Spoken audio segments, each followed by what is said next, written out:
Subscribe now and press the bell icon. Never miss an update. Hello students, आज की class में हम लोग एक डीआई डिस्कस करने वाले हैं। एक टेस्लेट डीआई है, टाइम एंड वर्क पे बेस्ड है। देखिएगा इस डीआई में क्या बोला गया है। देखिए क्या बोला गया है इसमें कि each A B C and D need a unique time to do a certain work. यानी कि चार लोग हैं A B C and D, इनको कुछ कुछ समय लगता है, टाइम के बारे में कुछ नहीं दिया गया है। फिर क्या बोला गया है, A can do a work in X day.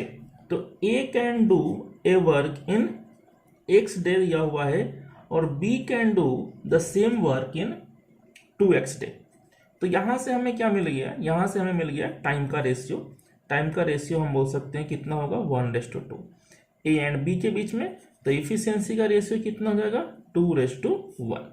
ठीक है, आगे क्या बोला गया, A start the work and do it for 20 to 2/9 days। यानी कि मान लीजिए कि यहां से काम शुरू होता है और काम करना किसने शुरू किया, ए ने, और इसने वर्क किया है 20 to 2/9 days के लिए। ठीक है, 20 to 2/9 days तक। देन क्या होता है, then he is replaced by B. उसके बाद उसको यहां पे मान लीजिए उसको बी ने रिप्लेस किया और रिमेनिंग वर्क जो है वो कंप्लीट करता है कौन, रिमेनिंग वर्क कंप्लीट करता है बी। ठीक है, तो B complete remaining work in the same time as C and D together can complete the whole work. कहने का मतलब ये है कि ए को यहाँ पे जो टाइम लगता है, ये टाइम जो लगता है यहाँ पे रिमेनिंग वर्क को कंप्लीट करने में, ये बराबर है किसके, जितने समय में C and D total work complete कर देते हैं। अब C and D total work कितने समय में कंप्लीट करते हैं ये हमें पता नहीं है। ठीक है, आगे देखते हैं। फिर बोला गया है the ratio of the efficiency of C and D is 4:5। देखिए यहां पे दिया हुआ है सी एंड डी के बीच में इफिशियंसी का रेशियो कितना दिया हुआ है, 4:5। ठीक है, एंड आगे ये बोला गया है if C and D work on alternative days starting from C they can do it in 44.5 days। ठीक है, देखिए अब यहां पे ये बोला गया है कि अगर C and D alternative days पे वर्क करें और वर्क कौन शुरू करे, सी, तो ये वर्क कंप्लीट होता है 44.5 days में। अब देखिए 44.5 days की अगर हम बात करें यहां पे, तो 44.5 days में सी कितने दिन वर्क करेगा और डी कितने दिन वर्क करेगा, पहले ये देख लेते हैं, क्योंकि ये लोग अल्टरनेटिव डेज पे वर्क कर रहे हैं। तो देखिए पहले 0.5 हटा दो यहां से, तो 0.5 हटा दो तो 44 बचेगा। 44 को दो पार्ट में डिवाइड कर दो, तो इसको 22 मिलेगा, इसको 22। यानी कि 44 होता तो हम बोलते कि 22 डेज तक सी ने वर्क किया होगा और 22 डेज तक डी ने वर्क किया। लेकिन 0.5 एक्स्ट्रा है, तो 0.5 एक्स्ट्रा है तो वो किस में ऐड करें, तो वो सी में ऐड करेंगे। क्यों, क्योंकि वर्क शुरू किसने किया है, तो यहां बोला गया है स्टार्टिंग फ्रॉम सी, तो वर्क शुरू सी ने किया है, तो वो लास्ट में इसी को वर्क करना होगा। तो 0.5 डेज जो एक्स्ट्रा आ रहा है वो सी का होगा। ठीक है, यानी कि 44.5 डेज जो टोटल टाइम यहां पे लग रहा है, उसमें 22.5 डेज तक सी ने वर्क किया होगा और 22 डेज तक डी ने वर्क किया होगा। ठीक है, और सी डेली कितना वर्क करता है, सी डेली 4 वर्क करता है। तो 22.5 डेज में कितना वर्क करेगा, तो 22.5 इंटू 4, तो 22 इंटू 4 88 और 0.5 इंटू 4 2, तो 88 और 2 कितना हो जाएगा, 90 वर्क यहाँ पे सी ने कर दिया। और डी की बात करें तो डी डेली 5 वर्क करता है, तो 22 इंटू 5 यानी कितना हो गया, 110।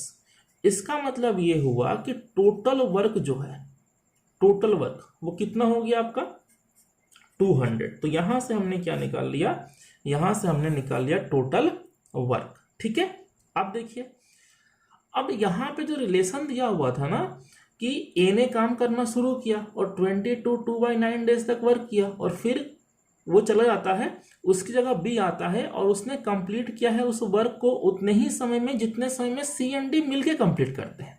अब सी एंड डी मिलके कंप्लीट करते हैं अगर इस वर्क को, तो टाइम कितना लगेगा, तो देखिए टोटल वर्क तो हमने निकाल लिया 200, तो 200 को यहाँ पे डिवाइड करेंगे सी एंड डी की इफिशियंसी से, तो सी एंड डी अगर मिलके वर्क करेंगे तो डेली 9 वर्क करेंगे, तो टाइम कितना लगेगा 200 डिवाइड बाई 9, ये टाइम लगेगा, ये टाइम लगेगा। और 2200 डिवाइड बाई 9 को अगर आप चेंज करोगे फ्रैक्शन में तो ये 22/9 डेज ही निकल के आएगा। ठीक है, इसका मतलब ये हुआ कि 22/9 डेज में C and D total work complete कर देंगे। और टोटल वर्क अगर सी एंड डी 22/9 डेज में कंप्लीट कर देंगे यानी बी को भी 22/9 डेज का ही टाइम लगेगा रिमेनिंग वर्क को कंप्लीट करने में। ठीक है, अच्छा यहां से हम क्या निकाल सकते हैं वो देखिएगा। देखिए इसका मतलब ये हुआ कि ए ने जितने टाइम के लिए वर्क किया था उतने ही टाइम के लिए यहाँ पे बी ने भी वर्क किया है। ए ने जितने टाइम के लिए वर्क किया था उतने ही टाइम के लिए बी ने भी वर्क किया है। ठीक है, अब चूंकि ए और बी दोनों का जो वर्किंग टाइम है वो सेम है तो इन लोगों ने वर्क अपने इफिशियंसी के रेशियो में किया होगा।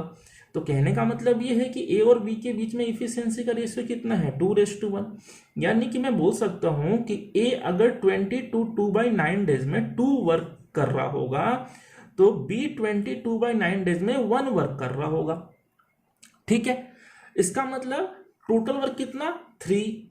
टोटल वर्क अगर 3 है तो मैं बोल सकता हूं कि ए ने यहाँ पे 2/3 वर्क कंप्लीट किया होगा। ए ने कितना वर्क कंप्लीट किया होगा 2/3 और बी ने कितना वर्क कंप्लीट किया होगा 1/3। ठीक है, इसका मतलब क्या हुआ, इसका मतलब ये हुआ कि जितने समय में C and D total work complete कर देते हैं उतने समय में बी कितना वर्क कंप्लीट करता है 1/3। ठीक है, ये बहुत ही इंपॉर्टेंट पॉइंट है इस क्वेश्चन का। जितने समय में C and D total work complete कर देते हैं यहाँ पे उतने ही समय में बी सिर्फ 1/3 वर्क कंप्लीट कर पा रहा है। इसका मतलब ये है कि बी की इफिशियंसी जो होगी वो सी एंड डी के इफिशियंसी का 1/3 होगी।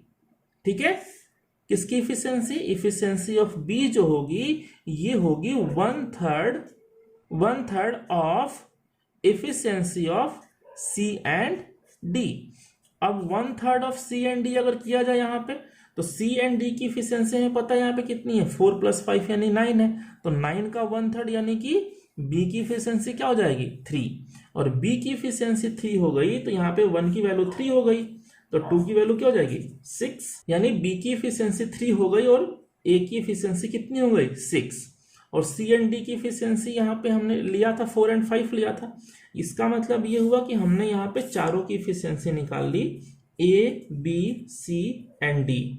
ठीक है, तो ए की इफिशियंसी हो गई 6, बी की हो गई 3, सी की हो गई 4 एंड डी की हो गई 5। तो ये इफिशियंसी का रेशियो हो गया इन चारों के बीच में। और टोटल वर्क हमने यहाँ पे निकाल ही लिया था, कितना था 200। अब क्वेश्चन में हमसे क्या पूछा गया, find the value of x. X मतलब क्या था ए का टाइम, यानी ए को कितना टाइम लगेगा टोटल वर्क को कंप्लीट करने में। तो ए की इफिशियंसी कितनी है 6 एंड टोटल वर्क कितना है 200। तो ए को टाइम कितना लगेगा 200 डिवाइड बाई 6। 200 डिवाइड बाई 6 कितना होगा 100/3। 100/3 का मतलब क्या हुआ 33.33 डेज। ठीक है, तो ये एक डीआई था जो केस्लेट डीआई है और इस पे 2-3 क्वेश्चन और आए थे एग्जाम में, एसबीआई पीओ मेंस का क्वेश्चन एक्चुअली। तो वो क्वेश्चंस जो थे 2-3 वो मुझे मिले नहीं तो इसलिए मैं उनको यहाँ पे इंक्लूड नहीं कर पाया। बाकी इसमें और क्या क्या पूछ सकता है, अगर हमने ए बी सी डी चारों की इफिशियंसी निकाल ली, टोटल वर्क भी निकाल लिया, तो अब इस क्वेश्चन में कुछ भी पूछ ले हम लोग निकाल सकते हैं। ठीक है, उम्मीद करते हैं ये क्वेश्चन आप लोग को समझ में आया होगा। मिलते हैं नेक्स्ट क्लास में, और वीडियो को लाइक एंड चैनल को सब्सक्राइब जरूर करें और कोई डाउट हो तो कमेंट जरूर करें। मिलते हैं नेक्स्ट क्लास में। Okay, thank you.